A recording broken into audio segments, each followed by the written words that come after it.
আপনার চেহারা মনোযোগ দিয়ে আয়নায় শেষ কবে দেখেছেন? আমাদের চেহারা কিন্তু অনেকগুলো রোগের কথা আগাম জানিয়ে দেয় যদি আমরা খেয়াল করে তাকাই। আজকে আমি 13টা জিনিস দেখাবো, ফ্যাকাশে চোখ, লাল চোখ, মুখে তিল বা আঁচিল, এমন আরো কতগুলো বিষয়। ভিডিওটা মনোযোগ দিয়ে দেখে নিলে জটিল কিছু স্বাস্থ্য সমস্যা প্রাথমিক পর্যায়ে হয়তো আপনি ধরে ফেলতে পারবেন। চোখ ফ্যাকাশে হওয়া, এটা অপুষ্টি বা রক্তশূন্যতার কারণে হতে পারে। কি করে বুঝবেন আপনার চোখ ফ্যাকাশে কিনা?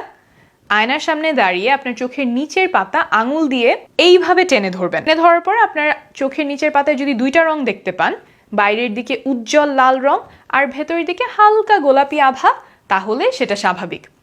আর যদি দুইটার বদলে শুধুমাত্র একটা রং দেখেন, বাইরের সেই উজ্জ্বল লাল রং না থাকে, পুরোটা জুড়েই হালকা হালকা গোলাপি আভা ফ্যাকাশে, তাহলে সেটা রক্তশূন্যতার লক্ষণ।